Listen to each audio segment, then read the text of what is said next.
ایمان پر فاطمہ یا الہی، ایمان پر فاطمہ یا الہی، ایمان پر فاطمہ یا الہی۔ الحمدللہ رب العالمین والصلاة والسلام علی سید المرسلین، اما بعد فاعوذ باللہ من الشیطان الرجیم، بسم اللہ الرحمن الرحیم۔ الصلاة والسلام علیک یا رسول اللہ وعلی آلک واصحابک یا حبیب اللہ۔ الصلاة والسلام علیک یا نبی اللہ وعلی آلک واصحابک یا نور اللہ۔ سرکار نامدار، رسولوں کے تاجدار، ہم غریبوں کے غم گسار، شفیع روز شمار، جناب احمد مختار صلی اللہ تعالی علیہ وآلہ وسلم کا فرمان عافیت نشان ہے، تم جہاں بھی ہو مجھ پر درود پڑھو کہ تمہارا درود مجھ تک پہنچتا ہے۔ صلو علی الحبیب صلی اللہ تعالی علی محمد۔ حضرت سیدنا عیسیٰ روح اللہ علی نبینا وعلیہ الصلاۃ والسلام نے اپنے حواریوں سے ارشاد فرمایا، اگر تم اپنے بھائی کو اس حال میں سوتا پاؤ کہ ہوا نے اس کے جسم سے کپڑا ہٹا دیا ہے، جس کی وجہ سے اس کا ستر ظاہر ہو چکا ہو، تو ایسی صورت میں تم کیا کرو گے؟ انہوں نے عرض کی، اس کی ستر پوشی کریں گے اور اسے ڈھانپ دیں گے۔ تو آپ علیہ السلام نے فرمایا کہ بلکہ تم اس کا ستر کھول دو گے۔ حواریوں نے تعجب کرتے ہوئے کہا، سبحان اللہ، یہ کون کرے گا؟ تو آپ علیہ السلام نے فرمایا، تم میں سے کوئی اپنے بھائی کے عیوب وغیرہ کے بارے میں کچھ سنتا ہے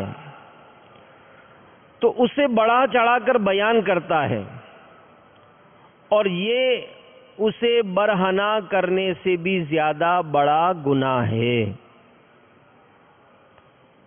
تو میرے میٹھے میٹھے اور پیارے پیارے اسلامی بھائیوں، مدنی چینل کے ناظرین، اس دنیا میں کوئی ایسا شخص نہیں ہوگا جو اس بات کی خواہش نہ رکھتا ہو کہ میرے ویک پوائنٹ، میری کمزور باتیں یہ عام نہیں ہوں۔ اور آج بدقسمتی سے اس معاملے میں بھی مسلمان مبتلا ہیں۔ دوسروں کی خبریں معلوم کرنا، آنکھوں سے دوسروں کو جھانکنا، ان کی ٹو میں لگنا، اس میں یہ مرض عام ہے، یہ مرض عام ہے۔ یعنی اتنا عجیب و غریب حال ہے کہ اگر غور کیا جائے معاشرے میں تو باپ بیٹے سے بھی مطمئن نہیں، بیٹا باپ سے بھی مطمئن نہیں، شوہر بیوی سے مطمئن نہیں، بیوی شوہر سے مطمئن نہیں، والدین اولاد سے مطمئن نہیں، اولاد والدین سے مطمئن نہیں، رشتہ دار سے مطمئن نہیں، پڑوسی سے مطمئن نہیں۔ اور اگر کوئی ایسی بات جو کسی کے متعلق کمزور پہلو رکھتی ہو تو ہم دیکھتے ہیں کہ اس کو جب پتہ چل جائے تو ایک تو اڑانا، اور پتہ نہیں چلتا تو اس کی ٹو میں لگنا، اس کو ڈھونڈنا، یہ بدقسمتی سے ہمارے معاشرے میں یہ مرض عام ہے. تو اس کو تجسس کہتے ہیں. اس کی تعریف میں لکھا ہے کہ لوگوں کی خفیہ باتیں اور عیب جاننے کی کوشش کرنا یہ تجسس کہلاتا ہے. قرآن پاک میں اللہ تبارک و تعالی پارہ 26 سورۃ الحجرات آیت نمبر 12 میں ارشاد فرماتا ہے لا تجسسوا. میرے آقا اعلی حضرت امام اہل سنت مولانا شاہ امام احمد رضا خان علیہ رحمت الرحمن کنز الایمان شریف میں اس کا ترجمہ کرتے ہیں عیب نہ ڈھونڈو، عیب نہ ڈھونڈو. اور صدر الافاضل حضرت علامہ مولانا سید محمد نعیم الدین مراد آبادی علیہ رحمت اللہ الہادی خزائن العرفان میں اس آیت مبارکہ کے تحت فرماتے ہیں کہ مسلمانوں کی عیب جوئی نہ کرو، ان کے چھپے حال کی جستجو میں نہ رہو جسے اللہ تعالیٰ نے اپنی ستاری سے چھپایا ہے. کمزور ہے اس کی باتیں کمزور ہیں، اللہ نے اس پر پردہ ڈالا ہے. آپ اور ہم کیوں اس کے پیچھے پڑیں کہ یہ ظاہر ہو جائے، لوگوں میں بے عزت ہو جائے، لوگوں میں ذلیل ہو جائے. اور حدیث شریف میں پیارے پیارے آقا مکی مدنی مصطفیٰ صلی اللہ علیہ وآلہ وسلم نے ارشاد فرمایا کہ گمان سے بچو، کہ گمان بڑی جھوٹی بات ہے، اور مسلمانوں کی عیب جوئی نہ کرو، ان کے ساتھ حرص و حسد بغض بے مروتی نہ کرو. اے اللہ کے بندو بھائی بنے رہو، جیسا تمہیں حکم دیا گیا کہ مسلمان کا بھائی ہے، اس پر ظلم نہ کرے، اس کو رسوا نہ کرے، اس کی تحقیر نہ کرے. تقویٰ یہاں ہے، تقویٰ یہاں ہے، تقویٰ یہاں ہے. اور یہاں کے الفاظ سے اپنے سینے کی طرف اشارہ فرمایا. تو آدمی کے لیے یہ برائی بہت ہے کہ اپنے مسلمان بھائی کو حقیر دیکھے. مسلمان پر حرام ہے اس کا خون بھی، اس کی آبرو بھی، اس کا مال بھی. فرمایا اللہ تعالیٰ تمہارے جسموں اور صورتوں اور عملوں پر نظر نہیں فرماتا، بلکہ تمہارے دلوں پر نظر فرماتا ہے. تو ظاہر ہے انسان مختلف کیفیات میں اپنی زندگی گزارتا ہے. اب ظاہر ہے جس کے ساتھ روز کا تعلق ہوتا ہے، جس کے ساتھ قریب کا تعلق ہوتا ہے، روزانہ کا اٹھنا بیٹھنا ہوتا ہے، کاروباری معاملات ہوتے ہیں، دوستی ہوتی ہے، تو بسا اوقات اس سے جب فرینڈشپ ہوتی ہے تو بہت ساری باتیں وہ تنہائی کی اس کی جانتا ہے. بہت ساری ایسی باتیں جو لوگوں کو پتہ نہیں ہوتی ہیں لیکن یہ ان کو جانتا ہے. تو اس وقت تو چونکہ دوستی ہوتی ہے کوئی مسئلہ نہیں ہے، لیکن جب یہی دوستی نا اتفاقی میں تبدیل ہو جاتی ہے، کسی صورت سے معاملہ جو ہے وہ کمزور ہو جاتا ہے، تو اب خیر نہیں ہوتی. اور ہمیں جتنی اگلی پچھلی باتیں پتہ ہوتی ہیں وہ ساری اوپن کی جاتی ہیں. حدیث میں پیارے پیارے آقا صلی اللہ تعالی علیہ وآلہ وسلم نے ارشاد فرمایا جو بندہ دنیا میں دوسرے کی پردہ پوشی کرتا ہے، عیبوں کو چھپاتا ہے، اللہ تعالی روز قیامت اس کی پردہ پوشی فرمائے گا. تو یاد رکھیے کسی کے ذاتی معاملات کی ٹو میں پڑھنے اور ان کی چھان کرید کرنے کی شریعت نے ممانعت فرمائی. حضرت سیدنا امیر معاویہ رضی اللہ تعالیٰ عنہ فرماتے ہیں کہ میں نے خود سرکار علیہ الصلوۃ والسلام کا یہ ارشاد معظم سنا ہے کہ اگر تم نے لوگوں کے پوشیدہ عیوب تلاش کیے تو تم ان کو تباہ کر دو گے. اس حدیث پاک کے تحت مفسر شہیر حکیم الامت حضرت مفتی احمد یار خان علیہ رحمت الحنان فرماتے ہیں کہ ظاہر یہ ہے کہ اس فرمان عالی میں خطاب خصوصی طور پر جناب معاویہ رضی اللہ تعالیٰ عنہ سے ہے، چونکہ آئندہ یہ سلطان بننے والے تھے. پہلے ہی ان کو طریقہ سلطنت کی تعلیم دی کہ تم بادشاہ بن کر لوگوں کے خفیہ عیوب نہ ڈھونڈا کرنا، درگزر اور حتی الامکان عفو و کرم سے کام لینا، ہو سکتا ہے کہ روئے سخن سب سے ہو کہ باپ اپنی جوان اولاد کو، خاوند اپنی بیوی کو، آقا اپنے ماتحتوں کو ہمیشہ شک کی نگاہ سے نہ دیکھے کہ بدگمانیوں نے گھر بلکہ بستیاں بلکہ ملک اجاڑ ڈالے۔ تو آج اگر ہمارے گھروں میں نا اتفاقیاں ہیں، سب ایک دوسرے کے بارے میں غور کریں، تو یہ بات ظاہر ہوگی کہ کہیں ایسا تو نہیں کہ میں ہمیشہ جو نظر ہے وہ شک کی نظر سے دیکھتا ہوں، شک سے ہی اولاد ماں باپ کی طرف دھیان کر رہی ہے، والدین اولاد کی طرف دیکھ رہے ہیں، شوہر بیوی کو شک کی نظر سے دیکھ رہا ہے، بیوی شوہر کو شک کی نظر سے دیکھ رہی ہے، تو کہیں دوریاں ہونے کا سبب یہ تو نہیں ہے۔ تو میرے میٹھے میٹھے اور پیارے پیارے اسلامی بھائیوں، یہ بری بات ہے، یہ بری بات ہے، اس کی حدیث میں ممانعت ہے، اور اس کی کیسی نحوست ہے کہ اللہ عز و جل کے محبوب دانہ غیوب منزہ عن العیوب صلی اللہ تعالی علیہ وآلہ وسلم نے ارشاد فرمایا، اے وہ لوگوں جو زبانوں سے تو ایمان لے آئے ہو مگر تمہارے دل میں ابھی تک ایمان داخل نہیں ہوا، مسلمانوں کو ایذا مت دو اور نہ ان کے عیوب کو تلاش کرو، کیونکہ جو اپنے مسلمان بھائی کا عیب تلاش کرے گا اللہ عز و جل اس کا عیب ظاہر فرما دے گا، اور اللہ عز و جل جس کا عیب ظاہر فرما دے تو اسے رسوا کر دیتا ہے اگرچہ وہ اپنے گھر کے تہ خانے میں ہو۔ تو پڑی جب اپنے عیبوں پر نظر تو نظر میں کوئی برا نہ رہا۔ میرے میٹھے میٹھے اور پیارے پیارے اسلامی بھائیوں، مدنی چینل کے ناظرین، تجسس یعنی اپنے کسی بھی مسلمان بھائی کے خفیہ عیوب کو تلاش کرنا یا اس کے لیے سعی یعنی کوشش کرنا، یہ شرعاً منع ہے۔ اب اس کی کیا صورتیں ہوتی ہیں؟ امام غزالی علیہ رحمۃ اللہ الوالی وضاحت فرماتے ہیں کہ کسی شخص کے لیے مناسب نہیں کہ دوسرے کے گھر میں کان لگائے۔ آواز بلند ہوئی، یہ اسلامی بہنیں بھی غور کریں کہ پڑوس میں اگر آواز آنا شروع ہو گئی تو فوراً گیلری میں چلے گئے کہ سنیں تو صحیح آج اس کا شوہر کیا بول رہا ہے اس کو۔ کہیں کوئی ایسی بات آئی تو فوراً کھڑکی کی طرف ہو گئے کہ دیکھیں تو صحیح ہو کیا رہا ہے۔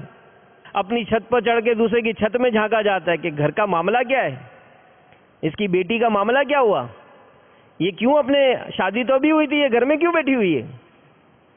اب مطلب گڑگڑ ہوتی ہے پیٹ میں، بے چینی ہوتی ہے کہ معلوم تو کرے وجہ کیا ہے، معلوم تو کرے وجہ کیا ہے۔ اب تجسس ہوتا ہے، اور اگر اس کی کوئی نیک نامی یا کوئی بھی کسی قسم کی کوئی شہرت ہوتی ہے تو دوسروں کے سامنے یہ ذلیل ہو جائے، میں کسی طرح اس کو ذلیل کر دوں، میں لوگوں کے سامنے اس کی باتیں بتاؤں کہ یہ جو اپنے شوہر کی بہت تعریف کرتی ہے، شوہر تو آ کر اس کو ڈنڈوں سے پیٹتا ہے۔ تو اگر یہ امام غزالی فرماتے ہیں کہ کسی شخص کے لیے مناسب نہیں کہ دوسرے کے گھر میں کان لگائے تاکہ وہاں سے باجوں کی آواز سنے، یا ناک کو اس لیے صاف کرے تاکہ شراب کی بو سونگھ سکے۔ ناک صاف کی کہ یار تاکہ اس کی جو بدبو ہے نا مجھے آ جائے، نہ ہی کپڑے میں چھپی ہوئی شینک کو اس نیت سے ٹٹولے کہ باجے وغیرہ کی پہچان ہو، اور نہ اس کے پڑوسیوں سے اس کے گھر میں ہونے والے معاملات دریافت کرے۔ غور کرتے جائیں، کسی اور کے بارے میں نہیں، اپنے بارے میں، کسی اور کے گھر کے بارے میں نہیں، اپنے گھر کے بارے میں، اپنی ذات پر میں بھی غور کروں، آپ بھی غور کریں، مدنی چینل کے ناظرین بھی غور کریں کہ کان لگا کر کیوں سنی جا رہی ہے بات، کسی اپنی ناک صاف کیوں کی جا رہی ہے۔ کوئی آیا تو بھلے نا آتے ہوئے گرم جوشی سے ملے، لیکن تھا کہ کچھ چیک تو کروں اس کے ہاتھ میں کمر میں کیا ہے، وجہ کیا ہے۔ اور کسی کے پڑوس سے پوچھیں کہ یار وہ پڑوسی کا کیا حال ہے، کوئی ایسی ایسی آواز سے سب خیر ہے نا۔ اب اندر ہم کو بے چینی ہے کہ یار پتہ چلے اس کے پڑوس سے کہ کوئی ایسی لڑائی وڑائی کی آواز تو نہیں آتی ہے۔ حکمہ فرماتے ہیں، اے میرے بھائی کسی کو اس کے عیب پر آر نہ دلاؤ، اے میرے بھائی کسی کو اس کے عیب پر آر نہ دلاؤ، کیونکہ ڈر ہے کہ اللہ عز و جل اسے عافیت دے کر تمہیں اس میں مبتلا نہ فرما دے، اور جس فاسق کا فسق ظاہر ہو اس کی پردہ پوشی نہ کرو، اور نہ ہی اس کی جو اعلانیہ گناہ کرتا ہو اور اپنا گناہ چھپاتا نہ ہو۔ تو پردہ پوشی کی جو شرعی احکام ہے کہ جہاں جہاں ہمیں مسلمان کی پردہ پوشی کرنی ہے، پردہ پوشی کرنے کی عادت بنائیں۔ سرکار نامدار، رسولوں کے تاجدار، دو عالم کے مالک و مختار صلی اللہ تعالی علیہ وآلہ وسلم کا فرمان عالی شان ہے، جو شخص اپنے کسی بھائی کے پوشیدہ معاملے پر اطلاع پائے، جو شخص اپنے کسی بھائی کے پوشیدہ معاملے پر اطلاع پائے پھر اس کی پردہ پوشی کرے تو اللہ عز و جل اسے جنت میں داخل فرما دے گا۔ کون نہیں چاہتا میری پریشانیاں دور نہ ہو؟ سب چاہتے ہیں پریشانیاں دور ہوں، غم دور ہوں، بے چینیاں دور ہوں، راحت مل جائے، سکون مل جائے۔ تو پریشانیاں دور ہونے کا سبب یہ سن لیجئے، نبی کریم صلی اللہ علیہ وآلہ وسلم ارشاد فرماتے ہیں، جو کسی مسلمان کی لغزش و غلطی معاف کرے گا اللہ عز و جل قیامت کے دن اس کی لغزش و غلطی معاف فرما دے گا۔ اور پھر بڑی عجیب بات ہے کہ اگر کوئی آ کر کسی کی ہمیں کوئی عیب بیان کرتا ہے نا، ہم اس کو بڑی لفٹ کراتے ہیں، کان لگا کر سنتے ہیں، بڑی حوصلہ افزائی کرتے ہیں، یار اپنا اندر کا آدمی ہے، اپنا اندر کا آدمی ہے۔ لیکن یاد رکھیے کہ یہ جو چغلی کھا رہا ہے نا، یہ جو باتیں بتا رہا ہے، یہ ہماری بھی باتیں اس کو بتاتا ہوگا۔ کسی دانا کا قول ہے، چغل خوری دلوں میں دشمنی پیدا کرتی ہے، اور جس نے تمہاری چغلی کی بے شک اس نے تمہیں گالی دی، اور جو تمہارے سامنے کسی کی چغلی کرتا ہے وہ تمہاری بھی چغلی کرتا ہوگا۔ کہ چغل خور جس کے سامنے چغلی کرتا ہے اس کے لیے جھوٹ بولتا ہے، اور جس کی چغلی کرتا ہے اس سے بددیانتی کرتا ہے۔ اگر ہمیں کسی کی بات پتا چلی تو ہم بسا اوقات کو ایسی ویک پوائنٹ دوسروں کو بتائے، تمہارے بارے میں اس طرح کہہ رہا تھا، پھر ہم کہتے اچھا اس نے میرے بارے میں کہا، میں بتاتا ہوں وہ کیسا ہے۔ اب ہم اپنا پیٹ ہلکا کرتے ہیں اس کے پاس، تو یہ جو جھگڑا کرانے والا ہے یہ جا کر اس کو بتاتا ہے کہ دیکھو تم تو یوں کہہ رہے تو تمہارے بارے میں یوں کہتا ہے۔ تو یہ میرے میٹھے میٹھے اسلامی بھائیوں جھگڑے کی بنیاد پڑتی ہے، اور یہ عادتیں اچھی نہیں ہیں۔ اگر کسی کے اندر ایسی عادت ہے اسے توبہ کرنی چاہیے، توبہ کرنی چاہیے کہ کر لے توبہ، رب کی رحمت ہے بڑی، قبر میں ورنہ سزا ہوگی کڑی۔ اپنی زبان، ظاہر زبان کا ہی معاملہ ہے کہ جب یہ بے لگام ہوتی ہے تو اس کو تو ہڈی تو ہے نہیں اس میں، اور جتنا بلکہ امیر علیہ السلام فرماتے ہیں کہ اس زبان کی ایسی آفت ہے کہ جیسے جیسے بندہ عمر بڑھتی ہے، اس کی عمر بڑھتی ہے، سارے اعضاء اس کے کمزور ہوتے ہیں، آنکھ سے دکھنا کم نظر آتا ہے، سنائی کم دیا جاتا ہے، اور جناب کمر جھک گئی، چل نہیں پا رہا، ہاتھ سے اٹھانے کی طاقت کم ہو گئی۔ لیکن یہ زبان جیسے جیسے عمر بڑھتی ہے یہ اتنی اتنی جوان ہوتی جاتی ہے، اور ایسی یہ خطرناک زبان ہے کہ یہاں تک فرماتے امیر علیہ سنت کی یہ 32 سپاہیوں کے پہرے میں، زبان جو ہے یہ 32 سپاہیوں کے پہرے میں، اور اس پر بھی 2 پھاٹک، یہ ہونٹوں کا پھاٹک بھی لگا ہوا ہے، لیکن جب یہ کنٹرول نہیں ہوتی نا تو یہ 32 سپاہیوں کا پہرا توڑ کر، اس پھاٹک کو توڑ کر پھر یہ جو چلتی ہے تو نہ جانے کتنوں کے دل توڑنے کا سبب بنتی ہے۔ تو اپنی زبان کی حفاظت کر، اس کے ذریعے کسی کو تکلیف نہ دے، کہ جو شخص لوگوں پر عیب لگاتا ہے اس پر بھی عیب لگائے جاتے ہیں۔ کیا ہم ایک انگلی اٹھاتے ہیں نا، یہ ایسا ہے، یہ ایسا ہے، یہ ایسا ہے، تو امیر علیہ سنت فرماتے ہیں کہ اے دوسروں کی طرف انگلی اٹھانے والے، یہ ایک انگلی تو نے دوسرے کی طرف اٹھائی، یہ 3 انگلیاں تو تیرے اپنی طرف ہے، تو اپنے آپ کو دیکھ کہ میں سب سے برا ہوں، نگاہ کرم۔ تو اچھی عادتیں اپنائیں۔ حضرت سیدنا سلیمان علی نبینا وعلی الصلاۃ والسلام نے بارگاہ الہی عز و جل میں عرض کی، یا رب عز و جل کون سا عمل سب سے افضل اور تیرے نزدیک سب سے زیادہ پسندیدہ ہے؟ اللہ عز و جل نے ارشاد فرمایا کہ اے سلیمان وہ 10 خصلتیں ہیں، ان میں سے ایک یہ بھی ہے کہ تم میرے ہر بندے کا تذکرہ بھلائی ہی کے ساتھ کرو، اور نہ تو کسی کی غیبت کرو نہ کسی کی عیب جوئی کرو۔ تو آپ علیہ السلام نے عرض کی یا رب عز و جل بقیہ 7 چیزوں کو مجھ سے روک لے، کیونکہ مجھے ان 3 باتوں ہی نے کرم میں مبتلا کر دیا ہے۔ تو زبان کی احتیاط میرے میٹھے میٹھے اسلامی بھائیوں یہ بہت ضروری ہے، اور حقیقت یہی ہے کہ جب ہم اپنے عیبوں پر نظر کرتے ہیں تو اللہ کی رحمت سے کتنی ڈھارس بنتی ہے کہ رب تعالیٰ نے ہمارے عیبوں پر کتنے پردے ڈالے ہیں، کتنے پردے ڈالے ہیں کہ بظاہر لوگوں سے ملنا جلنا تو لوگ ہم سے عزت کرتے ہیں، ہماری تعظیم کرتے ہیں، لیکن در حقیقت میں کیسا ہوں یہ میں جانتا ہوں۔ شہنشاہ خوش خصال پیکر حسن و جمال صلی اللہ تعالی علیہ وآلہ وسلم کا فرمان عالی شان ہے، اے وہ لوگوں جو زبانوں سے تو ایمان لے آئے ہو مگر تمہارے دل میں ابھی تک ایمان داخل نہیں ہوا، مسلمانوں کو ایذا مت دو، نہ انہیں نقصان پہنچاؤ، نہ ان کے عیوب تلاش کرو، کیونکہ جو اپنے مسلمان بھائی کی عیب جوئی کرے گا اللہ عز و جل اس کا عیب ظاہر فرما دے گا، اور اللہ عز و جل جس کا عیب ظاہر فرما دے تو اسے رسوا کر دیتا ہے اگرچہ وہ اپنے گھر کے تہہ خانے میں ہو۔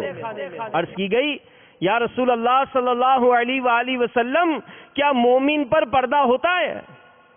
تو آپ صلی اللہ علیہ وآلہ وسلم نے ارشاد فرمایا اللہ عز و جل کے مسلمانوں پر اتنے پردے ہیں جنہیں شمار نہیں کیا جا سکتا۔ جب مومن گناہ کرتا ہے تو وہ ایک ایک کر کے ان پردوں کو چاک کر دیتا ہے، یہاں تک کہ اس پر ایک بھی پردہ باقی نہیں رہتا۔ اللہ عز و جل ملائکہ سے ارشاد فرماتا ہے میرے بندے کے عیوب لوگوں سے چھپا دو، کیونکہ وہ تو اسے آر دلائیں گے مگر بدلنے کی کوشش نہیں کریں گے۔ تو ملائکہ اپنے پروں سے ڈھانپنے کے لیے اسے گھیر لیتے ہیں، پھر اگر گناہ جاری رکھتا ہے ملائکہ عرض کرتے ہیں اے رب عز و جل یہ ہم پر غالب آ گیا اور ہمیں نجاست سے آلودہ کر دیا۔ تو اللہ عز و جل ملائکہ سے ارشاد فرماتا ہے اسے کھلا چھوڑ دو، پھر اگر وہ کسی تاریک رات میں تاریک مکان کی اندھیری کوٹھڑی میں بھی کوئی گناہ کرتا ہے تو اللہ عز و جل اس کو اس کے عمل کو ظاہر کر دیتا ہے۔ تو نے دنیا میں بھی عیبوں کو چھپایا یا خدا، حشر میں بھی لاج رکھنا تو خدا ستار ہے۔ تو میرے میٹھے میٹھے اور پیارے پیارے اسلامی بھائیوں، مدنی چینل کے ناظرین، ہم غور کریں اور سوچیں کہ ہم اس معاملے میں کتنے بے باک ہیں، اور ذرا سی کوئی بات کسی کی اگر کبھی کسی کے سامنے ہو جاتی ہے، کبھی کسی نے تلخ کلامی کر دی، کبھی کسی نے کوئی ایسی بات کر دی، ہم دوسروں کے سامنے اس کو پہنچاتے ہیں۔ کسی کی کوئی بات ہوئی، چلو تلخ کلامی ہو گئی، اس نے آپس میں معافی تلافی بھی ہو سکتا ہے کر لی ہو، ہم دوسروں کو آگے بتائیں گے یار بڑی بدتمیزی کی تھی، بڑی گالیاں دی تھیں، بڑا یہ ہوا تھا، بڑا یہ ہوا تھا۔ حضرت سیدنا ابو جرا حجیمی رضی اللہ تعالی عنہ فرماتے ہیں میں نے سید المبلغین رحمت للعالمین صلی اللہ تعالی علیہ وآلہ وسلم کی بارگاہ میں حاضر ہو کر عرض کیا یا رسول اللہ صلی اللہ علیہ وآلہ وسلم ہم ایک دیہاتی قوم ہیں، لہذا ہمیں ایسا عمل سکھائیے جس کے ذریعے اللہ عز و جل ہمیں نفع بخشے۔ ارشاد فرمایا کسی نیکی کو ہرگز حقیر نہ سمجھو، اگرچہ وہ تمہارا اپنے بھائی کے برتن میں اپنے ڈول سے پانی ڈالنا یا اپنے بھائی سے گفتگو کرتے ہوئے مسکرانا ہی کیوں نہ ہو، اور تہبند لٹکانے سے بچتے رہو کیونکہ یہ تکبر کی علامت ہے اور اللہ عز و جل اسے پسند نہیں فرماتا۔ اور اگر کوئی شخص تمہارے کسی عیب کا تانا دے تو تم اسے اس کے عیب کا تانا ہرگز نہ دو، کیونکہ تمہیں اس کا ثواب ملے گا اور تانا دینے والے پر وبال ہوگا۔ تو میرے میٹھے میٹھے پیارے پیارے اسلامی بھائیوں، مدنی چینل کے ناظرین، جو تانا زنی کرتا ہے وہ خود ہی رسوا ہوتا ہے کہ اللہ عز و جل کی ذات یہ عیبوں سے پاک ہے۔ انبیاء کرام علیہم الصلاۃ والسلام اور ملائکہ یہ نقائص یعنی خامیوں سے پاک اور معصوم ہے. باقی ہم جیسے گناہگار تو سراسر عیبدار ہیں. یہ تو اللہ عز و جل کا کرم ہے کہ اس نے ہمارے عیبوں پر پردہ ڈالا ہوا ہے. وہ چاہتا ہے کہ اس کے بندے بھی ایک دوسرے کا پردہ فاش نہ کریں، لیکن جو باز نہیں آتا اور دوسروں کو ذلیل و خوار کرنے کی گھات میں لگا رہتا ہے، اللہ عز و جل اسے بھی دنیا اور آخرت میں ذلیل کر دیتا ہے، حتیٰ کہ اس کے وہ عیب بھی ظاہر کر دیتا ہے جو اس نے اپنے اہل خانہ سے چھپا رکھے ہوتے ہیں. اور اس طرح وہ اپنے گھر والوں کی نظروں میں بھی گر جاتا ہے، یہاں تک کہ اس کی اولاد تک اسے کا احترام نہیں کرتی ہے. تو ہمیں ڈرنا چاہیے. اگر یہ عادت بد ہے توبہ کریں، اللہ کی بارگاہ میں گڑ گڑا کر توبہ کریں اور دعا کریں کہ یا اللہ اس بیماری کو مجھ سے دور فرما دیں. اور ظاہر ہے امیر اہل سنت نے بارہا اس معاملے میں تربیت فرمائی کہ جس بات سے بچنا چاہتے ہیں اس کے نقصانات ظاہر میں رکھیں. اگر کسی کو ڈکلیئر ہوا نا کہ بھائی شوگر جو ہے نا وہ آپ کی بالکل بارڈر لائن پر ہے، تو اب اس کی چینی میٹھا یہ سب وہ بند کر دیتا ہے کہ یار اگر احتیاط نہیں کروں گا نا تو آزمائش بڑھ جائے گی. اگر کوئی دل میں پرابلم ہوا، ڈاکٹر نے کہا کہ بھائی 1-2 وال بند ہو گئے، تو اب اپنے کھانے پینے، اٹھنے بیٹھنے، چلنے پھرنے کے تمام تر معاملات میں ہم تبدیلی لاتے ہیں کہ یار یہ معاملہ خطرناک ہو گیا. تو آج اس موذی مرض کے بارے میں ہم سن رہے ہیں. ہم سب غور کریں کہ اگر ایسا ہو تو پھر مجھے کیا کرنا چاہیے. تو زبان کا قفل مدینہ لگانا چاہیے کہ پہلے تو لو بعد میں بولو. زبان کو تالا لگائیں کہ بولنے سے پہلے تھوڑا رک جائیں. اور یہ مسلمانوں کے عیب ڈھونڈنا یہ منافق کا کام ہے. سیدنا عبداللہ بن محمد بن منازل رحمت اللہ تعالی علیہ نے فرمایا، مومن تو اپنے مسلمان بھائیوں کا عذر تلاش کرتا ہے، جبکہ منافق اپنے بھائیوں کی غلطیاں ڈھونڈتا پھرتا ہے. مطلب یہ کہ ایمان کی علامت لوگوں کے عذر قبول کرنا ہے، جبکہ ان کی غلطیاں تلاش کرنا یہ نفاق کی نشانی ہے. اگر میرے اندر یہ خصلت بد ہے مجھے ڈرنا چاہیے. حضرت سیدنا عامر شعبی علیہ رحمت اللہ القوی سے روایت ہے کہ ایک بار امیر المومنین سیدنا عمر فاروق اعظم رضی اللہ تعالیٰ عنہ اپنے ایک ہم مجلس بھائی کو نہ پایا. اب دیکھیں صحابہ کرام علیہم رضوان کی سیرت میں کیا انداز تھا. تو ان کی تلاش میں سیدنا عبد الرحمن بن عوف رضی اللہ تعالیٰ عنہ کے ساتھ نکلے. آپ نے سیدنا عبد الرحمن بن عوف رضی اللہ تعالیٰ عنہ سے فرمایا کہ آؤ ہم فلاں شخص کے گھر جا کر دیکھتے ہیں. جب دونوں اس گھر کے قریب پہنچے تو دیکھا کہ اس کا دروازہ کھلا ہوا ہے اور ان کا وہ ساتھی اس گھر میں موجود ہے. نیز اس کے ساتھ ایک خاتون بھی ہے جس نے اسے کچھ برتن میں ڈال کر دیا، وہ کھانے لگا. سیدنا فاروق اعظم رضی اللہ تعالیٰ عنہ نے سیدنا عبد الرحمن بن عوف رضی اللہ تعالیٰ عنہ سے فرمایا، اچھا تو یہ وہ کام ہے جس کی وجہ سے وہ ہم سے دور ہے. تو سیدنا عبد الرحمن بن عوف رضی اللہ تعالیٰ عنہ نے عرض کی، حضور آپ کو کیا معلوم اس برتن میں کیا ہے؟ تو یہ سن کر سیدنا فاروق اعظم رضی اللہ تعالیٰ عنہ نے خوف خدا سے ڈرتے ہوئے ارشاد فرمایا، ہمیں ڈرنا چاہیے کہ کہیں یہ تجسس کے زمرے میں نہ آتا ہو. سیدنا عبد الرحمن بن عوف رضی اللہ تعالیٰ عنہ نے عرض کی، حضور یہ تجسس ہی ہے. فرمایا پھر اس کی توبہ کیا ہے؟ عرض کیا، حضور آپ پر تو اس کا وہ معاملہ ظاہر ہوا ہے جو آپ جانتے نہ تھے. دوسرا یہ کہ آپ کے دل میں تو اس کے لیے اچھا ہی ارادہ تھا، یعنی اس صورت میں گناہ نہیں ہے، تو پھر کیسی توبہ؟ چنانچہ وہ دونوں حضرات وہاں سے واپس تشریف لے گئے. تو میں نہیں پڑے کہ کیا کرنا ہے. تو اور ہم بھی غور کریں اور سوچیں کہ بعض اوقات نہ صرف اس قسم کی باتوں کو ڈھونڈا جاتا ہے بلکہ اس کو بڑھا چڑھا کر پیش کیا جاتا ہے. اب غور کریں اور سوچیں کہ اگر خدا نہ خواستہ جو بات ہم نے کہی ہم کہہ کر مر گئے اور وہ گناہ جاریہ کا سبب بن گئی تو کیا حال ہوگا ہمارا؟ کہ اللہ عز و جل ہم سب سے سدا کے لیے راضی ہو، ہمیں بے حساب بخشے. تو ہر ایک کو یہ بات ذہن نشین کر لینا چاہیے کہ جس بات کا زبان سے ادا کرنا کار ثواب ہے، اس کا لکھنا، قلم سے لکھنا بھی ثواب، اور جس کا بولنا گناہ اس کا لکھنا بھی گناہ ہے. اور بعض اوقات اگر کوئی ایسی ویک پوائنٹ بنتی ہے تو وہ بڑے بڑے اشتہار یا آج کل تو میسیجز، تو یاد رکھیے کہ بولنے کے مقابلے میں لکھنے میں ثواب و گناہ میں اضافے کا زیادہ امکان ہے. یعنی تحریر تا دیر باقی رہے گی اور عمر یہ جلد فنا ہو جائے گی. تو جب تک دنیا میں یہ تحریر یا کوئی ایسی بات باقی رہے گی، لوگ اس کے اچھے یا برے اثرات لیتے رہیں گے، اور لکھنے والا خواہ فوت ہو چکا ہو اس کے لیے ثواب یا عذاب میں زیادتی کا سلسلہ جاری رہے گا. گناہوں بھری تحریک مرنے کے بعد باقی رہ کر پڑھی جانے کی صورت میں گناہ جاری رہنے کا اگر کبھی تصور ہی کریں تو واقعی یہ ہوش اڑا دے. جو خوف خدا رکھنے والا مسلمان ہو اس کے لیے ہوش اڑا دے. تو اللہ تعالی ہمیں دین و دنیا کے تمام معاملات میں محتاط رہنے کی توفیق عطا فرمائے. میرے پیارے آقا مکی مدنی مصطفیٰ صلی اللہ تعالی علیہ وآلہ وسلم کا ارشاد ہے، بے شک آدمی ایک بات کہتا ہے جس میں کوئی حرج نہیں سمجھتا، حالانکہ اس کے سبب 70 سال جہنم میں گرتا رہے گا. ایک اور روایت سنیے، کوئی شخص اللہ عز و جل کی ناراضی کی بات کرتا ہے اور اس مقام تک پہنچتی ہے جو اس کو خیال بھی نہیں رہتا، پس اللہ عز و جل اس کلام کی وجہ سے اس پر اپنی ناراضی قیامت تک لکھ دیتا ہے.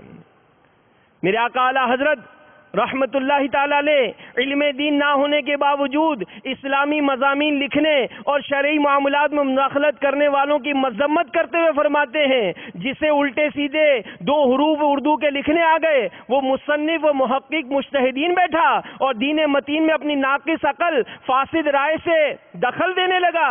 قرآن و حدیث و عقائد و ارشاد ائمہ سب کا مخالف ہو کر پہنچا جہاں پہنچا.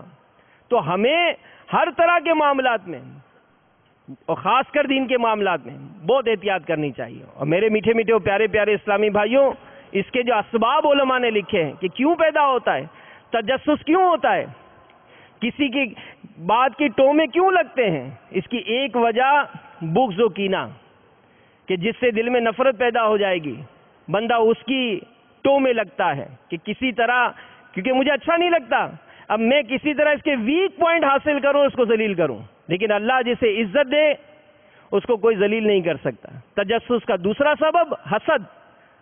حسد، یہ مالدار کیسے بن گیا، اس کو شہرت کیسے مل گئی، اس کے گھر میں اتنا امن و سکون راحت کیسے ہے، یہ بھی سبب ہے. پھر مزید علماء فرماتے ہیں تیسرا سبب چغل خوری کی عادت، لگائی بجائی کرنا، یہ بھی سبب ہے اس معاملے میں پڑھنے کا. چوتھا چاپلوسی کی عادت، کہ میں اس کی برائی ٹو کروں، تجسس کروں تاکہ دوسروں کو بتا کر اپنا مقام بناؤں گا.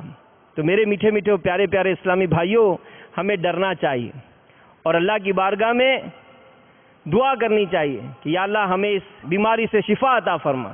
اور سوچیں، غور کریں، بنتا ہوں معزز جو کھلے حشر میں عیب، میں آج بنتا ہوں معزز جو کھلے حشر میں عیب، ہائے رسوائی کی آفت میں جلوں گا یا رب، تو نے دنیا میں بھی عیبوں کو چھپایا یا خدا، حشر میں بھی لاج رکھنا، تو خدا ستار ہے. اور ہمارے اسلاف و بزرگوں کے واقعات میں سے بے شمار واقعات ہیں کہ وہ اس معاملے میں ڈرانے کے لیے آخرت کے معاملات پر غور و فکر کرتے تھے.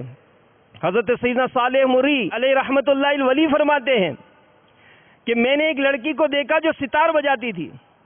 ایک دن وہ کسی قاری قرآن کے پاس سے گزری جو اس آیت مبارکہ کی تلاوت کر رہا تھا، وَإِنَّ جَهَنَّمَ لَمُحِيطَةٌ بِالْكَافِرِينَ. آیت مبارکہ سنتے ہی اس نے ستار پھینک دیا، ایک زوردار چیخ ماری اور بے ہوش ہو کر زمین پر گر گئی. جب افاقہ ہوا تو اس نے ستار کو توڑ دیا، عبادت و ریاضت میں مشغول ہو گئی، یہاں تک کہ عبادت کی وجہ سے معروف و مشہور ہو گئی. ایک دن میں اس کے پاس گیا، اس سے کہا اپنے نفس کے لیے نرمی اختیار کرو، تو وہ رونے لگی، کہنے لگی کاش مجھے معلوم ہو جائے، کاش مجھے معلوم ہو جائے کہ جہنمی اپنے قبروں سے کیسے نکلیں گے، پل صراط کیسے عبور کریں گے، قیامت کی ہولناکیوں سے کیسے نجات پائیں گے، کھولتے ہوئے گرم پانی کو کیسے گھونٹ گھونٹ کر کے پیئیں گے، اور اللہ عز و جل کی ڈانٹ کو کیسے سن سکیں گے. پھر وہ بے ہوش ہو کر گر پڑی. جب افاقہ ہوا تو التجا کرنے لگی، یا اللہ عز و جل، میں نے جوانی میں تیری نافرمانی کی، اب کمزوری کی حالت میں تیری اطاعت کر رہی ہوں، کیا تو میری عبادت قبول فرمائے گا؟ پھر اس نے ایک آہ سرد دل پر درد سے کھینچی اور کہا، آہ کل قیامت کتنے ہی لوگوں کے عیب کھول دے گی۔ پھر اس نے ایک چیخ ماری اور آہو بکا کرنے لگی، مجلس کے سبھی لوگ اس کی شدت گریہ وزاری سے بے ہوش ہو گئے۔ تو جب اگر ہم قیامت کی ہولناکیوں کو پیش نظر رکھیں گے، اس کی پوچھ گچھ کو پیش نظر رکھیں گے، اور یہ ذہن میں آئے گا کہ جو کچھ میں دنیا میں کر رہا ہوں قیامت کے دن مجھے اس کا حساب دینا پڑے گا، کسی پر الزام لگاتے وقت، کسی کو کوئی بھی برائی بیان کرتے وقت اگر یہ احساس ہوگا کہ میں مرنے والا ہوں، میں مرنے والا ہوں، اور جب قبر میں حشر میں میرا کیا بنے گا، آخرت میں جب میزان پر کھڑا کیا جائے گا کیا بنے گا میرا۔ تو میرے میٹھے میٹھے پیارے پیارے اسلامی بھائیوں، اے میرے مدنی چینل کے ناظرین، اللہ کی بارگاہ میں توبہ و استغفار کیجیے۔ ہم حالات کے بارے میں دیکھتے ہیں، غور کرتے ہیں، سیلاب، زلزلے، بارشیں، طوفان، بے روزگاری، مہنگائی، بے حیائی، ان سارے اسباب کی وجہ کیا؟ کہیں یہ میری بدعمالیاں تو نہیں ہیں، کہیں میرا نماز قضا کرنا تو نہیں ہے، کہیں میرا لوگوں کو ذلیل کرنا تو یہ سبب نہیں ہے، کہیں میری بد اخلاقیوں کا یہ کہ نحوست تو نہیں ہے، کہیں میرا حرام روزی کمانا تو اس کا سبب نہیں ہے، کہیں میرا والدین کو ستانا تو اس کا سبب نہیں ہے۔ اپنے بارے میں غور کریں، دعا کریں کہ مولا ہمارے گناہوں کو معاف فرما، میری خطاؤں کو معاف کر دے، بخش دے مجھ کو الہی، بخش دے مجھ کو الہی، یا اللہ ہماری خطاؤں کو معاف فرما۔ استغفار کی کثرت کریں، استغفار کی کثرت کریں، دعا کریں کہ اللہ تعالی ہم مسلمانوں پر نازل ہونے والی بلاؤں کو، آفتوں کو، مصیبتوں کو دور فرمائے، امن و سکون، راحت یہ ہم سب کا مقدر بنائے، خوشحالیاں عطا فرمائے۔ جو مسلمان بالخصوص سیلاب سے متاثر ہوئے، اللہ تعالیٰ ان کی غیب سے مدد فرمائے، ان کو صبر بھی عطا فرمائے، بہترین نعم البدل بھی عطا فرمائے۔ اور یہ جذبات جب ہی پیدا ہوں گے کہ جب اس قسم کے احساسات ہمارے اندر پیدا ہوں گے۔ اور دعوت اسلامی الحمدللہ ان تمام معاملات میں نہ صرف تربیت بھی دیتی ہے بلکہ عملی طور پر بھی دعوت اسلامی نے حصہ لیا۔ آپ بھی دعوت اسلامی کے مدنی ماحول سے وابستہ ہو جائیں، عملی طور پر شامل ہو جائیں، عملی طور پر شامل ہو جائیں، دنیا اور آخرت کی برکتیں پائیں گے۔ اللہ تعالی ہم سب کو عمل کرنے کی توفیق عطا فرمائے، آمین بجاہ النبی الامین صلی اللہ تعالی علیہ وآلہ وسلم۔